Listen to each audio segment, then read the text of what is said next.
we'll chant this text, Mumukshu Panchakam.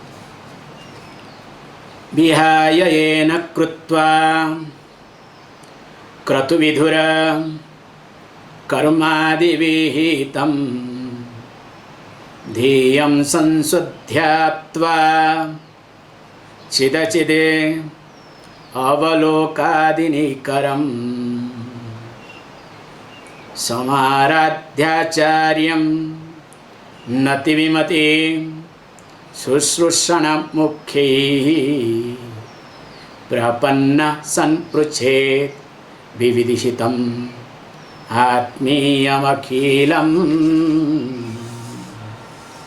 vicharyatmanam swam shrutigadita satchit sukhamayam param brahmasmiti sravanamanana dhyana karani aham brahmasmiti drudham avagatim gamya paraman vivadhet drishyam sakalamalam ajnana sahitam.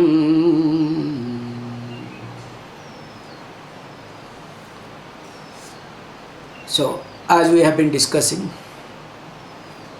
that the first verse was preparing one's own self. That we have discussed, just I am trying to. So, person to become a Mumukshu has to prepare one's own self, and it is a continuous process.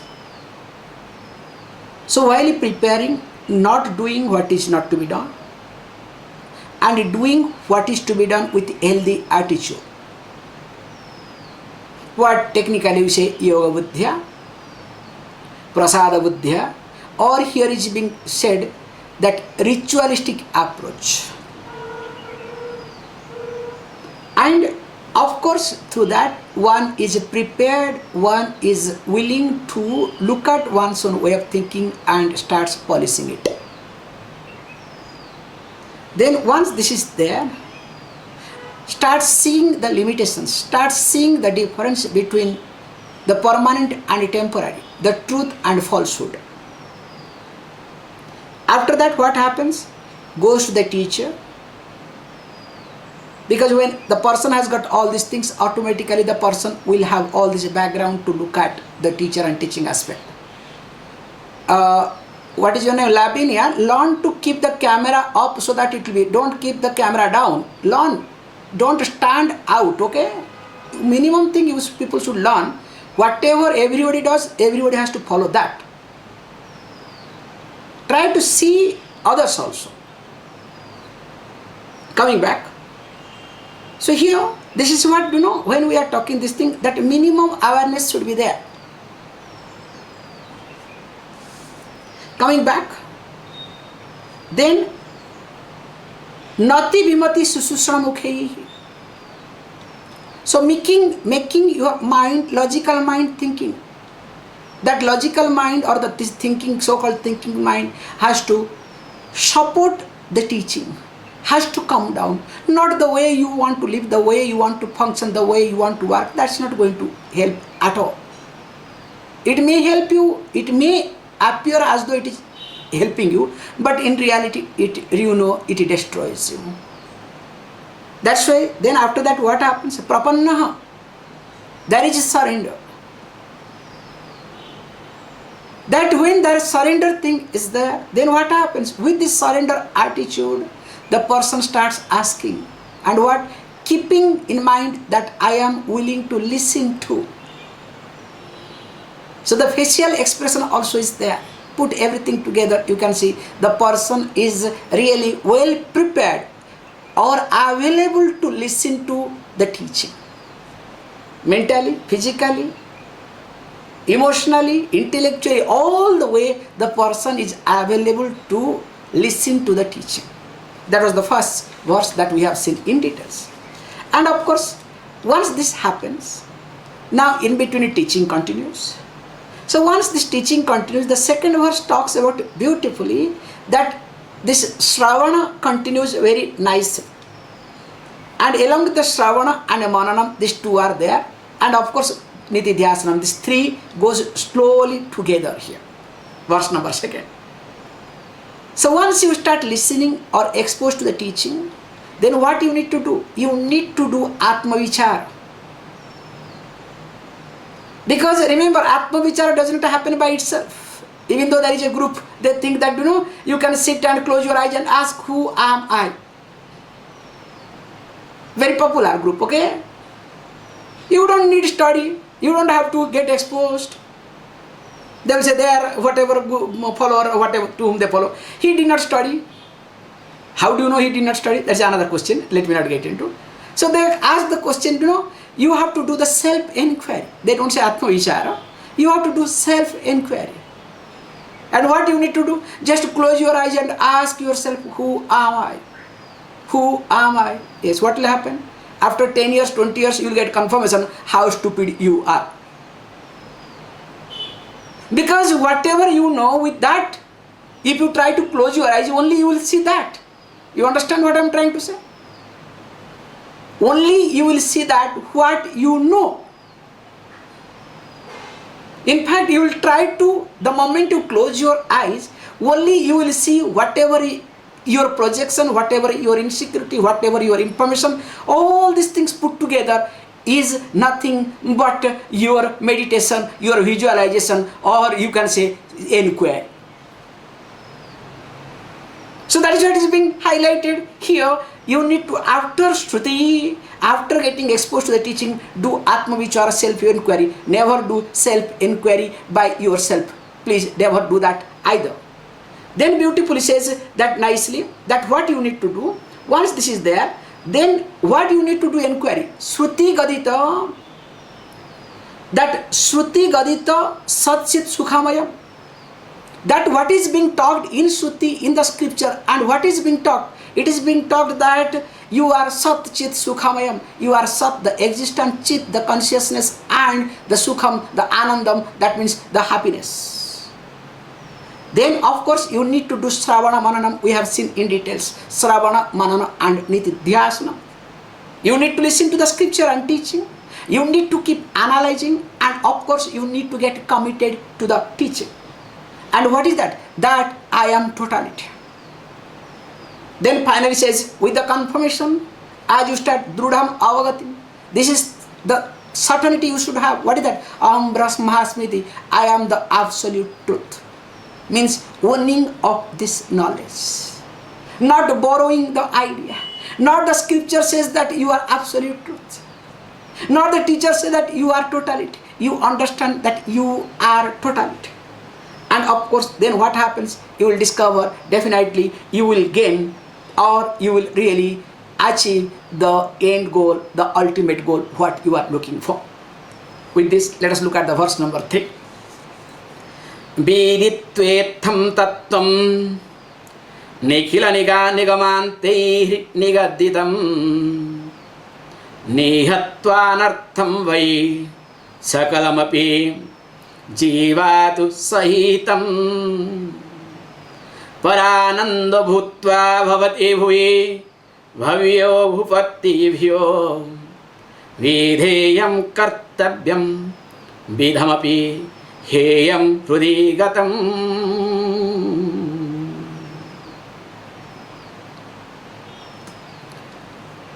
After this Shravana Mananam Nitidhyasanam, don't expect that your life will come to an end. Means everything will be changed. You don't have to do anything. So all the time you can relax. Nothing to do, nothing to bother. So you can escape yourself from anything and everything. It's not like that. So if you are thinking the spiritualism is, one of the escaping way or escapism, spiritualism is escapism, that means you are in a wrong path. Yes, definitely. Somebody said, yes, Swamiji, how can we not accept it? I know the spiritualism is only how to escape. Yes, definitely I do agree. Yes, not this spiritualism, that other spirit, okay? The one who takes spirit also is spiritual. So the moment you take that spirit, you understand the hand I am showing it, okay? The moment you take this spirit, automatically what happens? That half an hour, 1 hour, whatever time period, you are escaped from anybody and everybody. But problem is, you escape, no problem. Other also wants to escape from you at that moment. That's the problem. However, coming back. So spiritualism is not the method of escapism. Don't think that, don't come to this conclusion at all. Because if you think that this is the conclusion, this is the purpose, then what happens? You are really in a wrong line, wrong approach. So he says beautifully, Viditva itham tattvam nikhila nigamante nirgat gitam. So whatever has been talked in all the scripture, entire scripture, that to Vedanta Shastra. So knowing all these things, and that to tattvam, the truth that we discussed. So what you need to do? He says beautifully that anartham nihutva vai. So whatever anartham, so here anartha means, please understand, anartha generally we say the difficulties, the obstacles. That is called anartha. So like we say, very nice expression we have in all over, almost all languages, regional languages. We use the word anartha, means if anything happens, suppose you have gone to somewhere and to get something or to get it done, did not happen, you say, look, this is anartham. Sometimes they use the word, my life is anartham.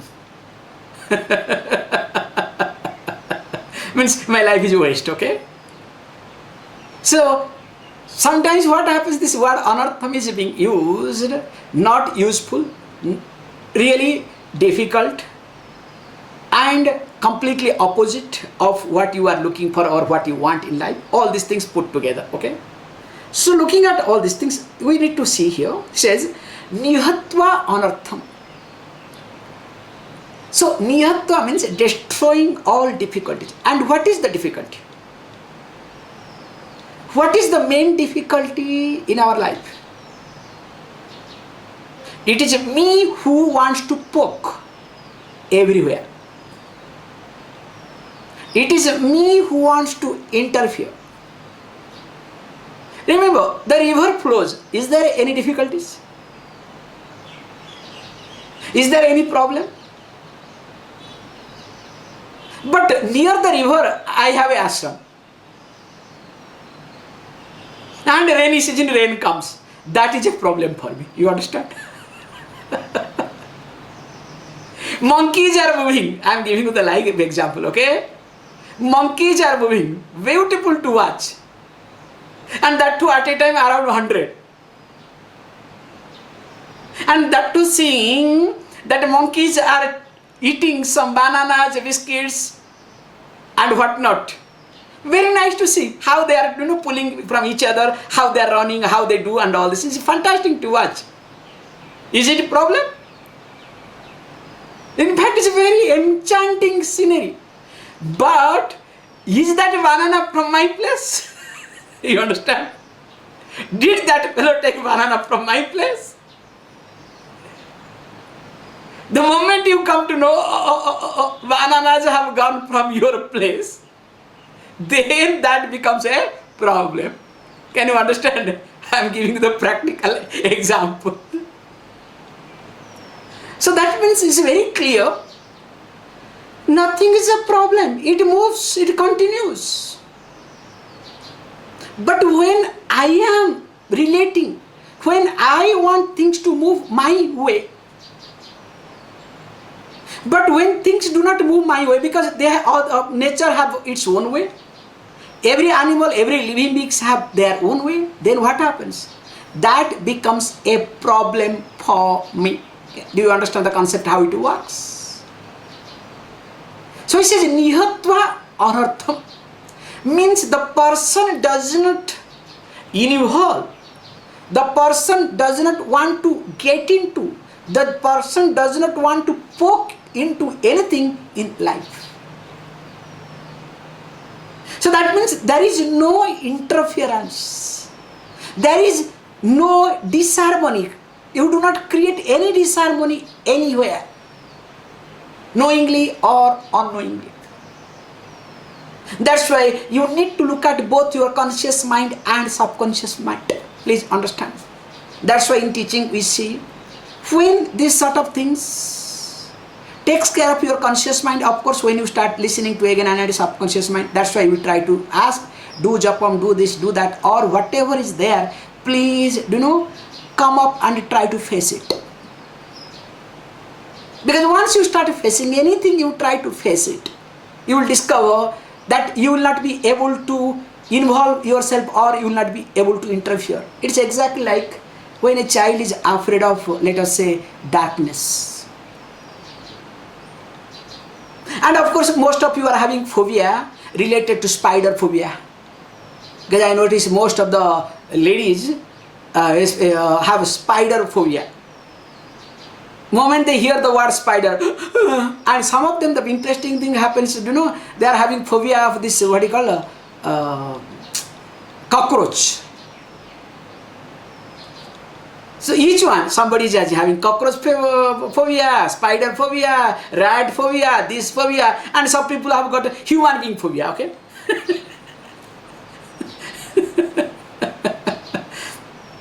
So each one is having some phobia or other in life. So whatever phobia you have, now what you do, you try to run away, you try to avoid. Then what happens? Are you trying to avoid, or are you strengthening your phobia? Just observe this point. You never run away. Sorry, you never run away, you cannot escape. In fact, you are strengthening your phobia. Have you not observed this? That's why we say, even if you are afraid of spider, try to see spider. If you cannot see directly, try to see photos. Through the photos you can touch. Then possible, try to touch at least a dead spider. Then only when you try to get acquainted with it, what will happen is that the fear in you will not be there. Because or else what will happen, without your knowledge, you are involving too much, because running away, creating absence, creating disturbance, creating vacuum itself is another type of involvement. Do you understand? In fact, that involvement is much more dangerous than involving directly. Just observe this point. So he says, Nihatva anartham. This is the point, that's why I am stretching a little bit more. Destroying all sort of difficulties, destroying all sort of waste thinking, destroying all sort of involvement, destroying, you can say, all sort of personal involvement or likes and dislikes or preferences. In fact, in short, not allowing your ego, your individuality to control any given situation. This is the in short. Because anywhere, whenever, wherever we move, we try to control the situation. We want everything should move, must move according to my way. Just observe yourself. When you talk something to somebody, how you talk, why you talk, whether it is serious talk or casual talk. Just observe. But because consciously or subconsciously you want to control everything. There is a beautiful saying that, don't misunderstand me, especially ladies, because most of you are ladies, so I have to be very careful while talking to, especially emotional people. I can give instead of ladies example which is not right, so that you people will not kill me later on. So best thing is like a child. Because basically child is an emotional person. Suppose mother goes away without informing the child. Just I remember one incident, that's why I am trying to recollect. So one child was crying, got up and cried. And what? Mama is not there. So where Mama has gone? Mama has gone to shopping mall or somewhere. Because when the child gets up, child does not know where mama has gone. Starts crying. Where is mama? Where is mama? But if the child is being informed that I am going shopping mall, I am going this and that, child may say, I want to join with you. But after that, child will be perfectly okay. You understand what I am trying to say? If the mother is able to manage, don't worry, I am going, while coming back, I will get one candy for you. Don't worry. Child will be happy. But if the child is not being informed and child goes away, then what happens? Child becomes restless, in fact, becomes so angry, so agitated, all sort of disturbance happens. Look at yourself as an emotional person, as an emotional child. So if you observe that particular incident, their child wants to monitor, child wants to control mother. In my knowledge, you should do everything because after all, you are my mother. Without my knowledge, you cannot do anything. Hey, according to you, mother should move, or according to mother, you should move. You understand? But a child does not know anything, will cry, create a lot of hell, create real hell, so that mother doesn't have anything. Means, in short, the child wants to control mother. Look at the child psychology. And of course, ladies, men, women, everybody. So what happens is, you want to control anything and everything. Your involvement must be there everywhere. And remember, wherever your involvement, that is called anartham. That is here is being talked, destruction. So he says, nihatva anartham. Minimize destruction. You understand? Minimize destruction. Means minimize your involvement. Minimize that, without you, nothing will move. That thinking. You think, everything is moving because of you. Hey, stupid, if you are not there, world will move in a better way because one idiot is less, okay? This is the truth, this is the reality. Because when you die, remember, everything will be planned for you without you. Observe this, this is a very big statement. When you die, everything will be planned and executed for you without you. And you think you must do everything for others. You must control anybody and everybody. You understand? When everything is done for you, and that too one of the major thing to do, any religion makes no difference. Please understand. Whether it's Christianity or Hinduism or anywhere, that last kriya, vaise anteshti kriya, is one of the major thing to do. And that is being done without you. Without asking you, without your involvement, without your guidance. Okay, some stupid fellows will write a will before dying, okay? Mamma mia.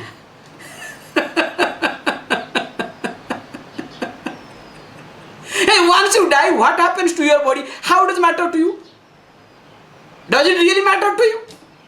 Once you are dead, you are gone. Let the body be thrown anywhere. Don't expect that you will lie down permanently. Nothing is permanent, okay? Coming back here, let me not stretch too much. Nihatva anartham. So your constant approach is, let me not poke my nose anywhere. Let me not put my individuality anywhere and everywhere. Let me not make my presence to be felt. This is the most important aspect. A sadhaka is always invisible. When the sadhaka means, the power of invisibility. No, first to get that power, because those who are listening to this Shiva Samhita, they must be thinking that angle, okay? So when will become invisible, okay? That's not the point here. So then you watch Harry Potter, okay? So here, invisible means, when you come, how you come, nobody should notice you. When you go, how you go, nobody should notice you. You are not creating any disharmony anywhere in your life. But the problem is, When there is disharmony in me, in my life, I create a disharmony anywhere and everywhere. Can you see this point? When there is disharmony in me, in my life, without my knowledge, I do create disharmony in others' life or any given situation. And why there is disharmony in my life? Because everything I want to control. Everything I want to manage. So everywhere is me, me and me. Please understand, the more you say me, very beautifully they say, one expression is there, a goat. Generally when a goat makes noise, what he says? Me, okay? Okay, in Italian also me is me, perfect, okay? Me.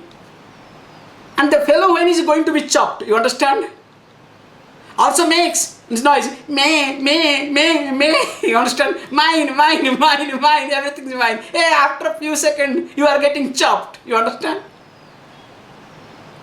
So in fact, the more you make me in English, more you are getting chopped, okay? At least that goat gets chopped once.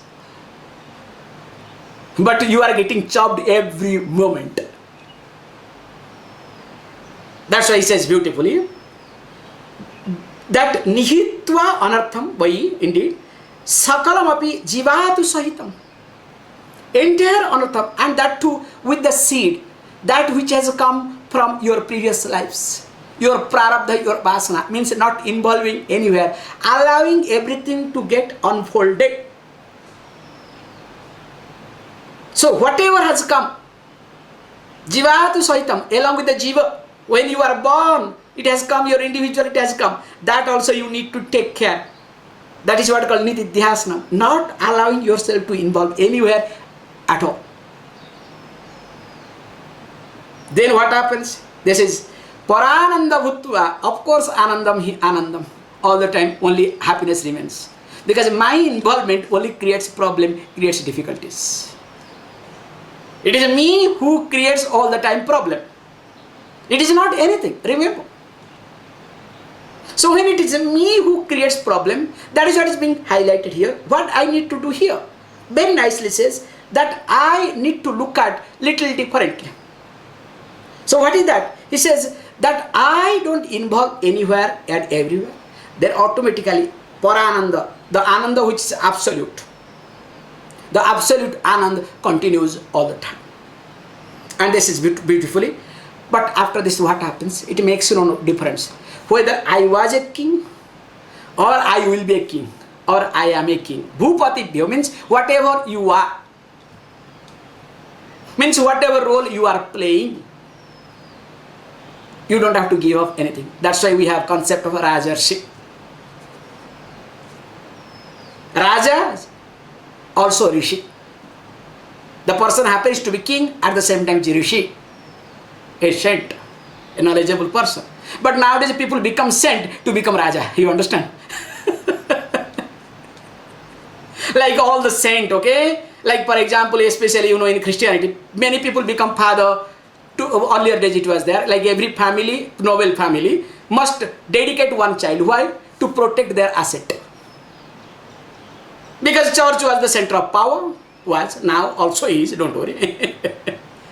So that because they become father or whatever, all these things, to gather the power, to become king.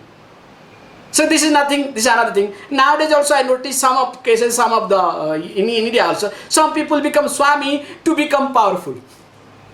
In fact, they become most miserable in their life. Even if they have power, they become most miserable people in life. I have seen few cases.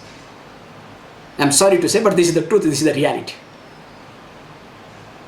And of course, all this, top those who are in different religion, including Christianity, those who are in higher post, they are most miserable people. Outside, you understand?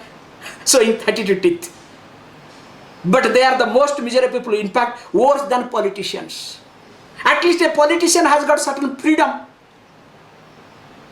If a politician makes some mistake, it is acceptable because after all he is a politician. These people, Lifestyle is worse than politician, but they have to pretend that they are holy people.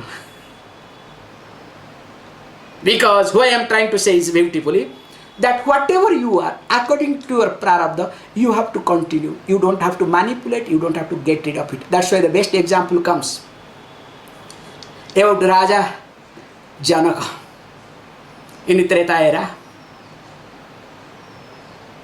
This is the beauty to be appreciated.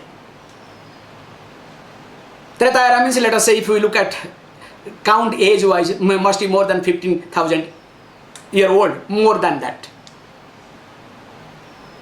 So there was a king called Janaka, who happens to be the father of Sita. And remember, those days, every king,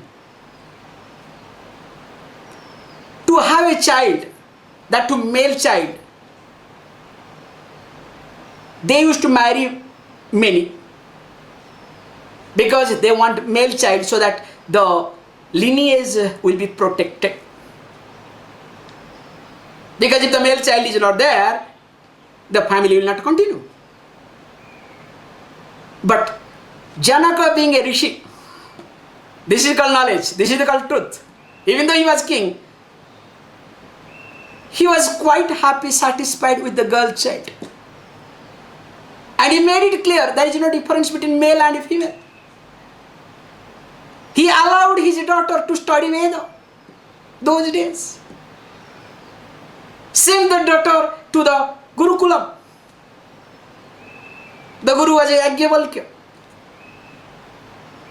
Being king those days, he did it. He said there is no difference because this is called knowledge, this is called truth. There are many things, let me not talk. This is the best example that we have. And of course there are many things, that's why every king is exposed to the teaching first. It was our tradition. But unfortunately, when these Britishers came to India, and especially this Michael system of 1800 something it came, the law, they created this education system. They destroyed India. You will be shocked to know. I am not telling you jokes. You will be shocked to know. India is not a country, it is a continent. After the so-called independence, India has not produced a single noble people. Not even if a single. Except goes some to peace, because that is called, spreading Christianity. We have got 2 times peace award. One is Teresa, other one is called a man actually who happens to be from Odisha and is this thing running an organization. So he was also jointly given peace award. Again, nothing but Christianity with full agenda.